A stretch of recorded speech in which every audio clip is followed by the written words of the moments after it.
ನಮಸ್ಕಾರ ಜನತೆಗೆ. ಇವತ್ತು ಗುಲ್ಬರ್ಗ ಉತ್ತರ ಕರ್ನಾಟಕ ಕಡೆ ನಾನು ಬಂದಿದ್ದೀನಿ.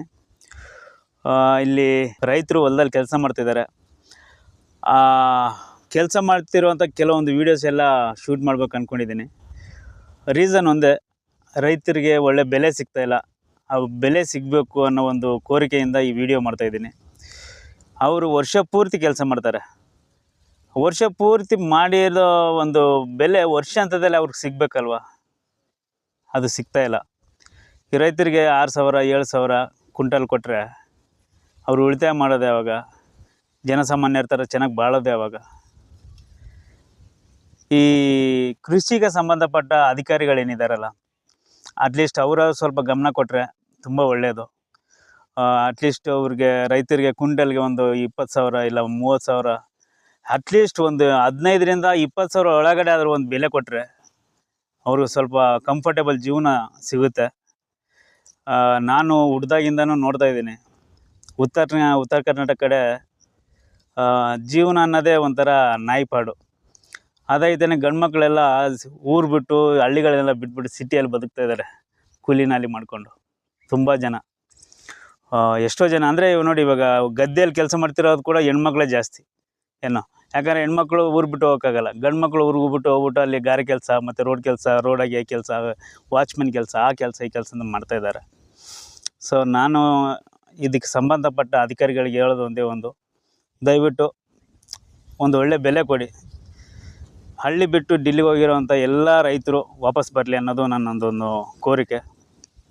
ಆಮೇಲೆ ನಮ್ಮ ಪ್ರೆಸೆಂಟ್ ಆಡಳಿತ ಮಾಡ್ತಿರುವಂಥ ರಾಜಕೀಯ ಪಕ್ಷ ಕಾಂಗ್ರೆಸ್ಸು, ಆ ಕಾಂಗ್ರೆಸ್ ಅಧಿಕಾರಿಗಳಿಗೆ, ಕಾಂಗ್ರೆಸ್ ಪಕ್ಷದ ನಾಯಕರುಗಳಿಗೆ ಹೇಳೋದು, ಸ್ವಲ್ಪ ಗಮನ ಕೊಡಿ, ಹಳ್ಳಿಗಳ ಕಡೆ ಗಮನ ಕೊಡಿ, ರೈತರಿಗೊಂದು ಬೆಲೆ ಕೊಡಿ. ಒಳ್ಳೆ ಬೆಳೆಗಳು ಬೆಳೀತಾ ಇದ್ದಾರೆ, ಆ ಬೆಳೆದಿರುವಂಥ ಬೆಳೆಗಳಿಗೆ ಬೆಲೆ ಕೊಡಿ. ನಾನು ಇನ್ನು ಮುಂದೆ ನೆಕ್ಸ್ಟು ಇನ್ನು ಸ್ವಲ್ಪ ವೀಡಿಯೋಸ್ ಎಲ್ಲ ಕಂಪೋಸ್ ಮಾಡಿಬಿಟ್ಟು ನಿಮಗೆ ಎಲ್ಲೆಲ್ಲ ಏನೇನು ಮಾಡ್ತಾಯಿದ್ದಾರೆ, ಆ ತೆನೆ ಎಲ್ಲ ಯಾವ ಥರ ಕೀಳ್ತಾರೆ, ಆಮೇಲೆ ಅದನ್ನೆಲ್ಲ ಒಂದು ಕಡೆ ಗುಡ್ಡೆ ಹಾಕಿ ಅದನ್ನು ಮಿಷನ್ಗೆ ಹಾಕಿ ಅದನ್ನೆಲ್ಲ ರಾಶಿ ಮಾಡೋದು ಹೇಗೆ, ಅದನ್ನು ಒಂದೊಂದಾಗಿ ವೀಡಿಯೋ ಮಾಡಿಬಿಟ್ಟು ನಾನು ನಿಮ್ಗೆ ತೋರಿಸ್ತೀನಿ. Thank you. ನೋಡಿ, ಇದು ಜೋಳದ ತೆನೆಗಳು ನೋಡು.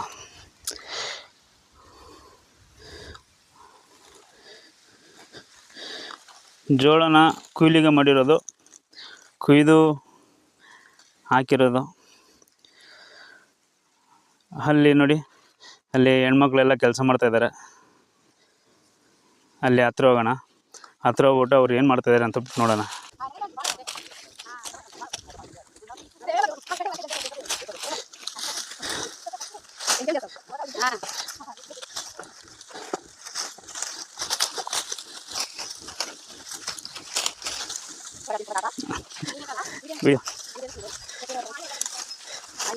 ಹಾಂ, చూపిస్తా.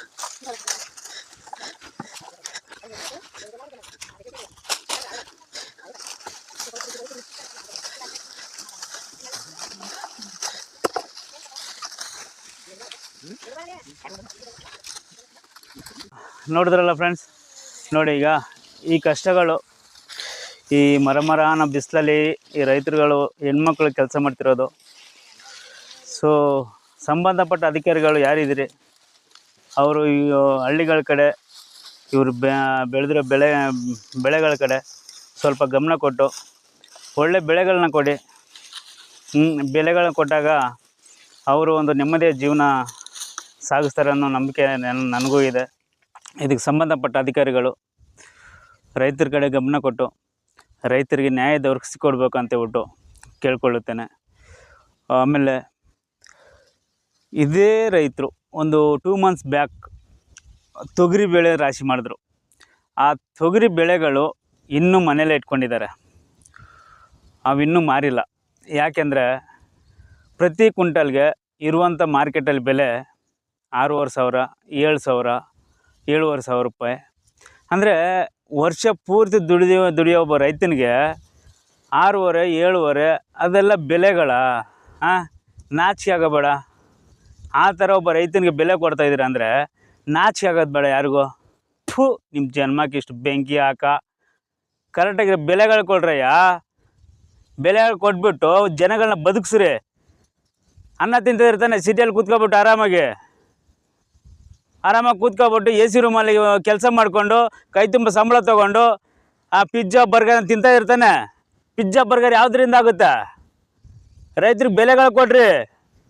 ಕೊಟ್ಟಾಗ ಅವ್ರು ಚೆನ್ನಾಗಿ ದುಡ್ದು ಇನ್ನೂ ಸ್ವಲ್ಪ ಚೆನ್ನಾಗಿ ಒಳ್ಳೆ ರಾಶಿಗಳು ಮಾಡಿಬಿಟ್ಟು ಇನ್ನೂ ಜಾಸ್ತಿ ಇದು ಕೊಡ್ತಾರೆ ನಿಮಗೆ, ಏನೋ ಫಸಲ್ ಕೊಡ್ತಾರೆ. ಇನ್ನೂ ಜಾಸ್ತಿ ಅಕ್ಕಿ ಮತ್ತು ಬೇಳೆ ಮತ್ತು ಜೋಳ ಏನಿದ್ರು ಸರಿ ಇನ್ನೂ ಜಾಸ್ತಿ ಬೆಳೀತಾರೆ.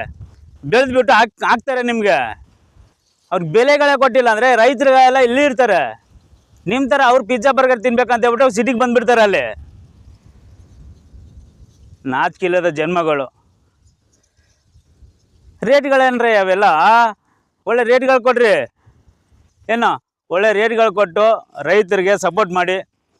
ಆದಷ್ಟು ಈ ವಿಡಿಯೋನ ಶೇರ್ ಮಾಡಿ. ಸಂಬಂಧಪಟ್ಟ ಅಧಿಕಾರಿಗಳಿಗೆ ಈ ವಿಡಿಯೋ ತಲುಪಬೇಕು. ಅಲ್ಲಿವರೆಗೂ ಶೇರ್ ಮಾಡಿ ಪ್ಲೀಸ್.